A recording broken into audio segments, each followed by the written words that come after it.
Understanding the economic shock of coronavirus. As the coronavirus continues its march around the world, governments have turned to proven public health measures, such as social distancing, to physically disrupt the contagion. Yet, doing so has severed the flow of goods and people, stalled economies, and is in the process of delivering a global recession. Economic contagion is now spreading as fast as the disease itself. This didn't look plausible even a few weeks ago. As the virus began to spread, politicians, policymakers, and markets, informed by the pattern of historical outbreaks, looked on while the early, and thus more effective and less costly, window for social distancing closed. Now, much further along the disease trajectory, the economic costs are much higher, and predicting the path ahead has become nearly impossible, as multiple dimensions of the crisis are unprecedented and unknowable. In this uncharted territory, naming a global recession adds little clarity beyond setting the expectation of negative growth. Pressing questions include the path of the shock and recovery, whether economies will be able to return to their pre-shock output levels and growth rates, and whether there will be any structural legacy from the coronavirus crisis. Darker outlook, less visibility. The window for social distancing, the only known approach to effectively address the disease, is short. In Hubei province it was missed, but the rest of China made sure not to miss it. In Italy the window was missed, and then the rest of Europe missed it too. In the US, still constrained by insufficient testing, the early window was also missed. As the disease proliferates, social distancing measures will have to be enacted more broadly and for longer to achieve the same effect, choking economic activity in the process. Another wave of infections remains a real possibility, meaning that even countries that acted relatively quickly are still at risk every time they nudge their economies back to work.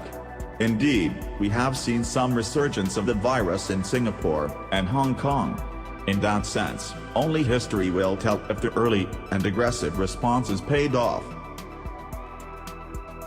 At present, the economic outlook for late actors looks bleak, having caught politicians, policymakers, and financial markets off guard. What happened in the last 4 weeks was not part of the risk calculation. Forecasts won't help much here. For example, consensus estimates for initial unemployment claims in the US were around 1.6 million this week, but the figure came in at 3.28 million, an historically unprecedented figure, about 5 times greater than the largest weekly increase in the global financial crisis. Notoriously unreliable at the best of times, forecasts look especially dubious now as there are simply too many unknowable aspects. 1. The virus properties are not fully understood and could change. 2. The role of asymptomatic patients is still imperfectly understood. 3. The true rates of infection and immunity are therefore uncertain, especially where testing is limited. 4. Policy responses will be uneven, often delayed, and there will be missteps. 5. The reactions of firms and households are uncertain. Perhaps the only certainty is that any attempt at a definitive forecast will fail. However, we think examining various scenarios still adds value in this environment of limited visibility.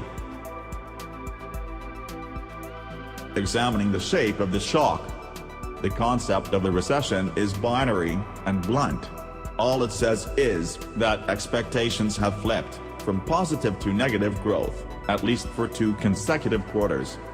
We think the bigger scenario question revolves around the shape of the shock, what we call shock geometry, and its structural legacy. What drives the economic impact path of a shock, and where does COVID-19 fit in? To illustrate, consider how the same shock, the global financial crisis, led to recessions with vastly different progressions and recoveries in 3 sample countries. 1. V-shape. In 2008, Canada avoided a banking crisis, credit continued to flow, and capital formation was not as significantly disrupted. Avoiding a deeper collapse helped keep labor in place and prevented skill atrophy. GDP dropped but substantially climbed back to its pre-crisis path. This is typical of a classic V-shaped shock, where output is displaced, but growth eventually rebounds to its old path. 2. U-shape. The United States had a markedly different path. Growth dropped precipitously and never rebounded to its pre-crisis path. Note that the growth rate recovered, the slopes are the same, but the gap between the old and new path remains large, representing a one-off damage to the economy's supply side and indefinitely lost output. This was driven by a deep banking crisis that disrupted credit intermediation. As the recession dragged on, it did more damage to the labor supply and productivity. The US in 2008 is a classic U-shape, a much more costly version than Canada's V-shape. 3. L-shape. Greece is the third example, and by far the worst shape. Not only has the country never recovered its prior output path, but also its growth rate has declined. The distance between old and new path is widening, with lost output continuously growing. This means the crisis has left lasting structural damage to the economy's supply side. Capital inputs, labor inputs, and productivity are repeatedly damaged. Greece can be seen as an example of L-shape, by far the most pernicious shape. So, what drives shock geometry as shown above? The key determinant is the shock's ability to damage an economy's supply side, and more specifically, capital formation. When credit intermediation is disrupted and the capital stock doesn't grow, recovery is slow, workers exit the workforce, skills are lost, productivity is down. The shock becomes structural. V, U, L shocks can come in different intensities. A V-shaped path may be shallow or deep. A U-shape may come with a deep drop to a new growth path, or a small one. Where does the coronavirus shock fit in so far? The intensity of the shock will be determined by the underlying virus properties, policy responses, as well as consumer and corporate behavior in the face of adversity. But the shape of the shock is determined by the virus' capacity to damage economy's supply side, particularly capital formation. At this point, both a deep V-shape and a U are plausible. The battle ahead is to prevent a clear U trajectory. Understand the damage mechanisms.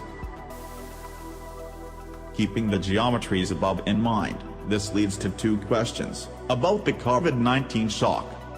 1. What is the mechanism for damage to the supply side? 2. What is the policy response to prevent such damage? Classically, financial crises cripple an economy's supply side. There is a long history of such crises, and policymakers have learned much about dealing with them. But coronavirus extends liquidity and capital problems to the real economy, and does so at unprecedented scale. As though the twin risk of financial and real liquidity shocks were not enough, they are also interrelated, raising the stakes. Let's look in more detail at the two paths for COVID-19 to deliver structural damage in a U-shaped scenario. 1. Financial system risks. The unprecedented COVID-19 shock has already generated stress in capital markets, triggering a forceful response from central banks. If liquidity problems persist, and real economy problems lead to write-downs, capital problems can arise.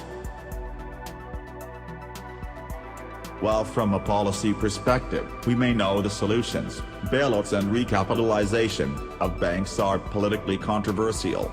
In the case of a financial crisis, capital formation would take a huge hit, driving a prolonged slump, with damage to labor and productivity as well.